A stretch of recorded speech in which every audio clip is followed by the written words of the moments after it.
بلوچستان جب اٹھے گا، جب بلوچستان میں امن ہوگا، جب بلوچستان کے لوگ یہ سمجھیں گے کہ ہمارا بھی پاکستان ہے، یہ پاکستان، اس کے لیے ہمیں بھی لڑ مرنا چاہیے، کیونکہ یہ پاکستان ہمارا بھی سوچتا ہے، ہماری بنیادی ضروریات کا یہ پاکستان سوچتا ہے، ہماری مشکلوں کا یہ سوچتا ہے.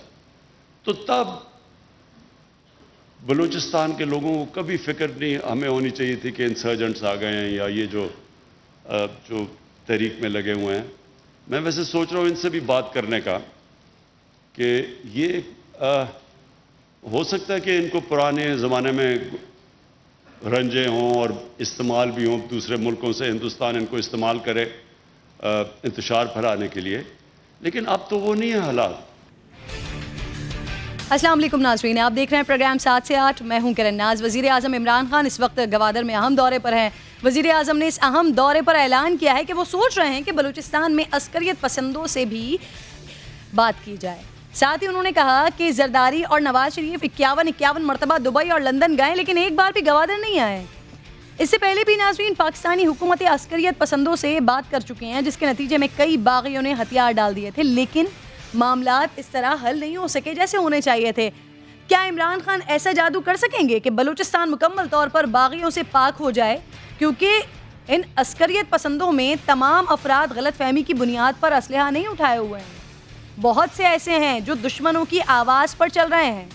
وزیر اعظم نے بلوچستان کے لیے 730 ارب روپے کے بڑے ترقیاتی پیکج کا بھی اعلان کیا ہے. آج ناظرین پروگرام میں اپوزیشن کے پھر سے متحرک ہونے پر بھی بات کروں گی. دیکھیے، جب اسمبلی کے اہم اجلاس ہوتے ہیں، عمران خان نیازی کی سیٹ اسی طرح خالی ہوتی ہے جس طرح غریب کی جیب خالی ہوتی ہے. وہ جو کہتا ہے کہ صبر کرو، گھبراؤ نہیں، میں اب کہتا ہوں کہ گھبراؤ اور اس کو بھگاؤ، گھبراؤ اس کو بھگاؤ. ایبسلٹلی لاؤ، ہم بالکل نہیں دیں گے اڈے. او عمران خان سن لو، اڈے مانگے کب ہے کہ تم انکار کر رہے ہو؟ مانگے کب ہے؟ اس نے فضا مانگی ہے، ایئر سپیس مانگا ہے، اور ایئر سپیس تم دے چکے ہو. قوم کے سامنے جھوٹ مت بولا. پی ڈی ایم ٹھس ہے، اور اچھی بات ہے شہباز شریف نے خطاب کیا وہاں پہ. 2 سال پہلے میں نے کہا تھا کہ مریم نواز اور شہباز کی سیاست میں فرق آئے گا. کشمیر کی سیاست کے بعد پی ڈی ایم اور اپنے سائز میں آ جائے گی. تو ناظرین، حکومت مخالف تحریک کو پھر سے متحرک کرنے کے لیے اپوزیشن اتحاد نے جلسوں کا آغاز کر دیا ہے. شہباز شریف اور مولانا فضل الرحمان نے مریم نواز اور بلاول کے بغیر ہی پی ڈی ایم کو دوبارہ زندہ کرنے کی کوششیں شروع کر دی ہیں.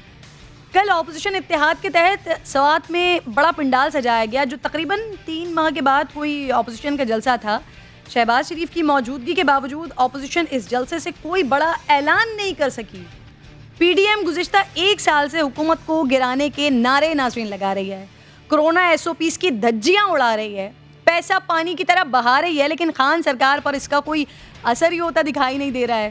البتہ استعفیٰ مانگنے والے ایک دوسرے کو استعفے دے کر اپنی راہوں کو چل رہے ہیں. اب لگتا ہے کہ اپوزیشن اتحاد صرف 2023 کے الیکشن کی تیاری ہے اور اس سے زیادہ کچھ نہیں ہے. البتہ فضل الرحمان صاحب نے بڑا دعویٰ کیا ہے کل کہ امریکہ نے پاکستان سے اڈے نہیں ایئر سپیس مانگی تھی، جو حکومت نے دے بھی دی ہے. اب کیا اس بات کا انکشاف ان پر قومی سلامتی کے پارلیمانی کمیٹی کے اجلاس کے بعد ہوا ہے یا یہاں بھی صرف سیاسی بیان ہی داغ دیا گیا ہے؟ اس پر بات کرنے کے لیے پروگرام میں سب سے پہلے مجھے جوائن کر چکے ہیں اعظم نذیر تارڑ صاحب، مسلم لیگ نون کے رہنما. بہت بہت شکریہ اعظم صاحب آپ کے وقت کا. سر، وزیر اعظم عمران خان صاحب کہہ رہے ہیں وہ بلوچستان میں عسکریت پسندوں سے بات چیت کرنے کا سوچ رہے ہیں. صحیح سوچ رہے ہیں سر خان صاحب؟ کیا سمجھتے ہیں آپ؟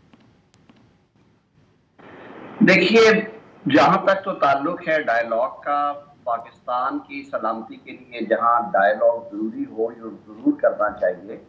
اور میں تو میری یہ ذاتی رائے ہے کہ پاکستانی شہری اگر وہ بہلائے گئے ہیں اور وہ اگر ریاست مخالف سرگرمیوں میں ملوث ہیں اور وہ واپس آنا چاہتے ہیں، اور خاص طور سے اس صوبے سے جو کہ پہلے ہی محرومیوں کو شکار ہے، تو ان کو قومی دھارے میں لانا چاہیے.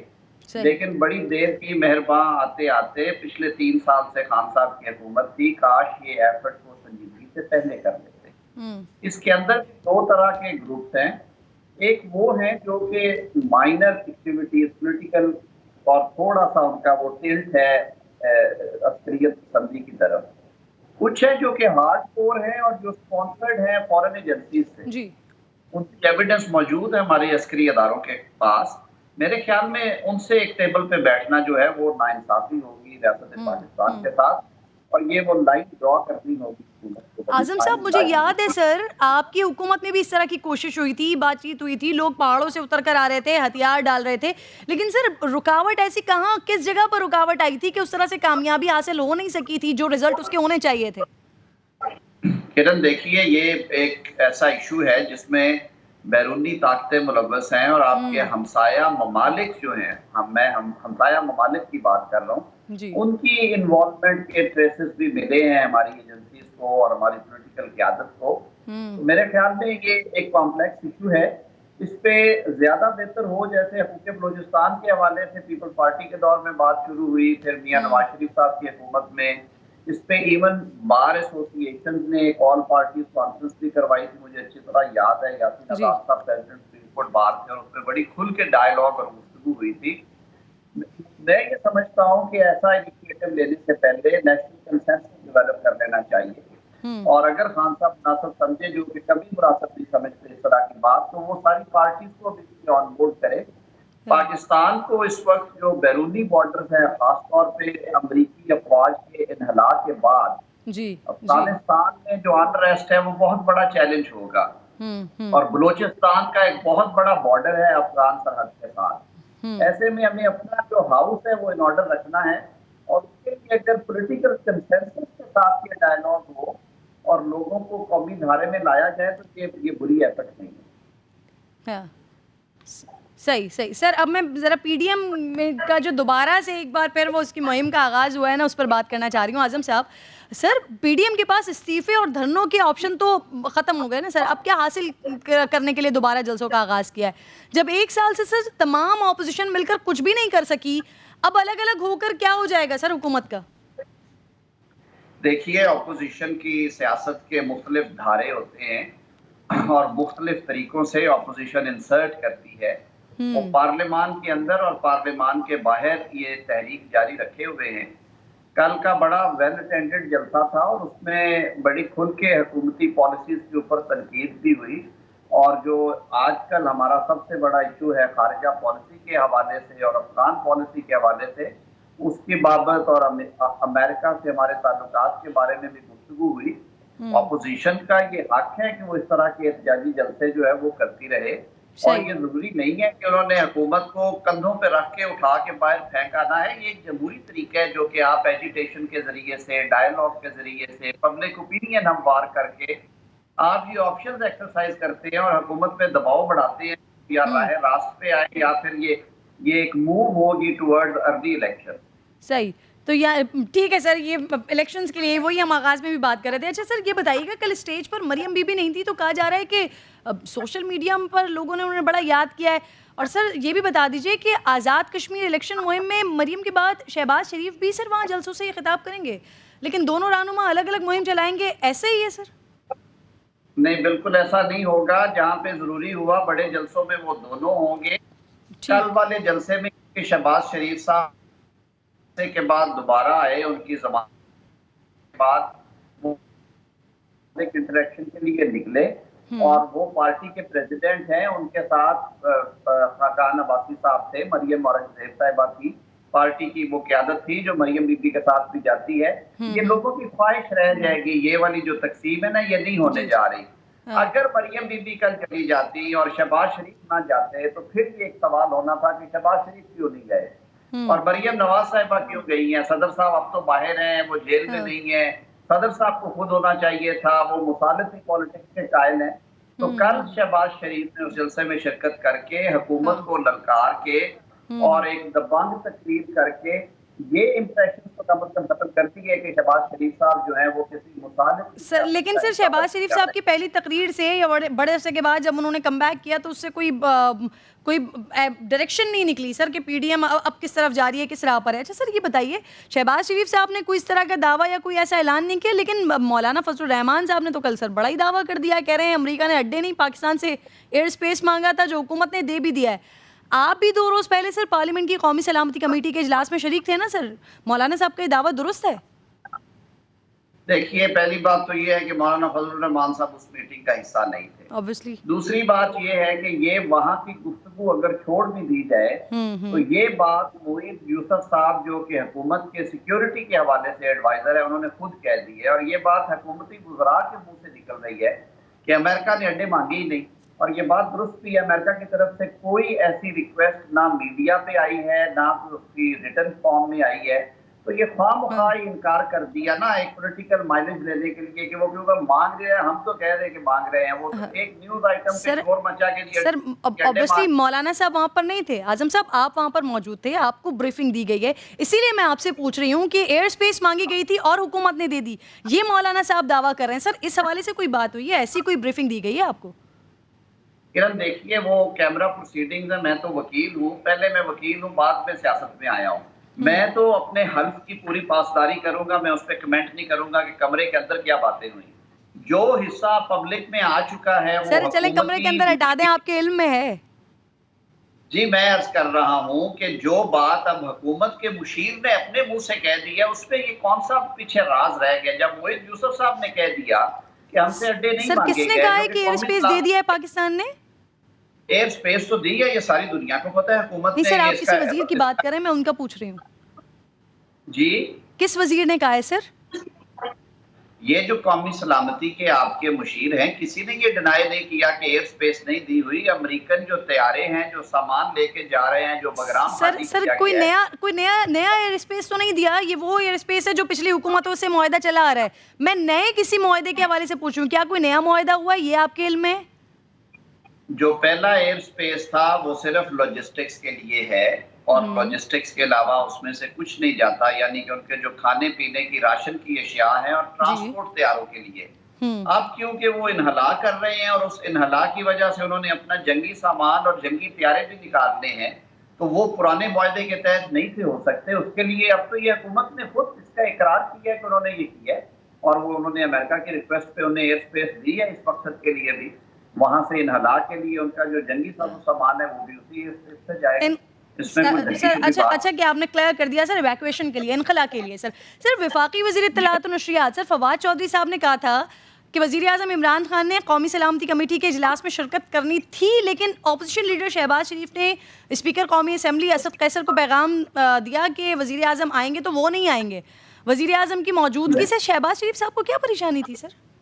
کرن یہ بات میرے خیال میں 10 دفعہ آ چکی ہے. اس دن بھی ہم نے کر دی تھی, اس روز بھی ہم نے کہہ دیا تھا, اور پھر اس کے بعد اگلے روز مریم اورنگزیب نے بڑی تفصیل کے ساتھ اس پہ ایک پریشر بھی کیا, اور انہوں نے کہا کہ اگر کوئی ایسی چیز ہے ان رائٹنگ ہے یا وربلی کس کے ذریعے ہوا وہ بھی ہمیں بتا دیں. شہباز صاحب اور ہم اکٹھے تھے, انہوں نے بڑی حیرانگی کا اظہار کیا جب ہاؤس میں یہ بات ہوئی, اور انہوں نے کہا کہ میرے علم میں ایسی کوئی بات نہیں ہے. خان صاحب ایسے ہی پسند نہیں کرتے, ان کا سٹیٹس نہیں ہے کہ وہ اپوزیشن کے ساتھ بیٹھے ہیں, اور وزیر اعظم صاحب کا نہ مزاج ہے وہ اس طرح کی, میرا نہیں خیال کہ اس طرح کی انٹریکشن وہ خود پسند کرتے ہیں. وہ اپنی چیزیں دوسروں پہ نہ تھوپے, کوئی ایسی بات نہیں. صحیح, آپ کی طرف سے کوئی ایسی بات ہی نہیں ہے, آپ تردید کر رہے ہیں سر اس بات کی. سر شاہد خاقان عباسی صاحب کا بھی آپ تذکرہ کر رہے تھے. مریم اورنگزیب صاحبہ نے اس پہ پوری پریس کانفرنس کی, سوال جواب ہوئے, انہوں نے تفصیلی جواب دیا تھا اگلے روز, پارٹی کے ترجمان ہیں وہ. جی بالکل ٹھیک ہے سر. شاہد خاقان عباسی صاحب کا بھی آپ تذکرہ کر رہے تھے کہ وہ بھی شہباز شریف صاحب کے ساتھ موجود تھے. سر سما کو انہوں نے انٹرویو دیا ہے, اس کا کچھ حصہ سر میں سنانا چاہ رہی ہوں آپ کو, ذرا سنیے گا پھر کمنٹ کیجیے گا اس پر. آج شاید پاکستان کی تاریخ کا پہلا موقع ہے کہ اسٹیبلشمنٹ کے پاس چوائس نہیں ہے. آج سودا ہے, خریدنے والا کوئی نہیں ہے. یہ مسئلہ پیدا ہو گیا. ہم سودا کر کے اقتدار میں نہیں آنا چاہتے. یہ فیصلہ ہے. تو کہتے ہیں میں پاؤں پکڑ لوں گا میاں صاحب کے. شہباز صاحب جذبات میں انہوں نے ٹی وی پر وہ بات کر دی جو شاید ہمیں پبلکلی نہیں کرنی چاہیے تھی. اصل میں انہوں نے جذبات میں سچ بول دیا شہباز صاحب. بالکل جھوٹ تو بولنا نہیں چاہیے, لیکن سارا سچ بولنا بھی لازمی نہیں ہوتا. منانے کی بات میں شہباز صاحب کی طرف سے ہاتھ جوڑتا ہوں آپ کو کہ ان سے غلطی ہو گئی ہے, اس بات کو چھوڑیں. اعظم صاحب سنا آپ نے سر, ایک طرف عباسی صاحب کہہ رہے ہیں شہباز شریف کو پاؤں پکڑنے کی بات کھلے عام نہیں کرنی چاہیے تھی, لیکن اگلے لمحے کہتے ہیں کہ جھوٹ نہیں بولنا چاہیے, لیکن سارا سچ بولنے کی بھی ضرورت نہیں تھی. میری سمجھ میں نہیں آیا سر, آپ کچھ سمجھا سکتے ہیں مجھے؟